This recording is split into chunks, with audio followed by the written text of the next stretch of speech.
Inselmulkom u nilqawkom għal programm ieħor mis-sensiela Xi qrajt dan l-aħħar. Magħna llum għandna lil Adrian Grima. Adrian jgħallem il-letteratura Maltija fl-Università ta' Malta. Huwa l-koordinatur ta' Inizjamed u jorganizza l-Festival Mediterranju tal-Letteratura ta' Malta. Parti dan, Adrian jikteb ukoll poeżiji u novelli u għadu kif ippubblika il-ġabra ta' poeżiji tiegħu Klin u Kapriċċji oħra. Adrian, allura xi qrajt dan l-aħħar? Taqra ħafna affarijiet anke minħabba x-xogħol tiegħi fil-letteratura. Per esempio, dan l-aħħar kont qed naqra poeżiji ta' Nadja Mifsud, Kantuniera l-Bot. Ovvjament naqra bil-Malti għax nagħllem il-Malti u naħseb li l-letteratura tagħna għaddejja minn perjodu straordinarju ta' awmien. Però naħseb wieħed mill-iktar kotba l-impressjonawni u li fil-fatt huwa l-aħħar wieħed li qrajt huwa dan ta' Hisham Matar, In the Country of Men.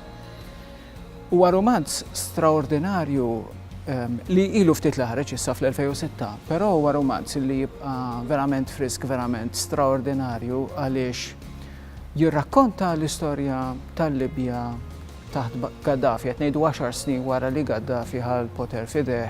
Però għalkemm għandu din id-dimensjoni politika qawwija, din id-dimensjoni storika qawwija, huwa romanz irrakkontat mill-perspettiva ta' tifel żgħar ta' 9 snin, jismu Sulejman, li għandu l-istess età ta' Hisham, qed jgħix fl-istess biex ngħidlek realtà storika ta' Hisham, però għandu realtà fil-familja u storja personali differenti ħafna. U dan mhuwiex l-eroj tar-romanz fis-sens, jew almenu mhux l-eroj li tistenna li jkollok f'romanz, fis-sens li dan huwa tifel illi għandu d-difetti tiegħu, dan huwa tifel li għandu l-idjosinkrazijiet tiegħu jagħmel l-affarijiet kif jidhirlu hu. Jispiċċa jikxef affarijiet dwar missieru illi huwa infittex mill-pulizija u segwit mill-pulizija għaliex huwa meqjus bħala wieħed minn dawk li huwa kontra reġim ta' Gaddafi. U dan it-tifel anke ma' sħabu jiġib ruħu b'mod stramp, jispiċċa jikxef il-wieħed mill-ikbar ħbieb tiegħu u javvilih biex ngħidlek quddiem sħabu. Jagħmel affarijiet illi normalment biex ngħidlek minn protagonista tifel ta' romanz illi aħna suppost inramu ċerta simpatija leh ma tistennihomx.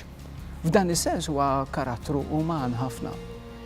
Lejbien ta' missier Sulejman, ta' missier dan it-tifel, huwa simili ħafna għal lejbien ta' missier Hisham Matar, illi f'ħafna intervisti u f'ħafna kitbiet dwar ħajtu ġi spjegat illi missieru bażikament inqabad mill-pulizija segreta tar-reġim ta' Gaddafi. Ġifieri hemm elementi awtobiografiċi ma' mhuwiex. Hemm elementi awtobiografiċi biex ngħidlek paralleli.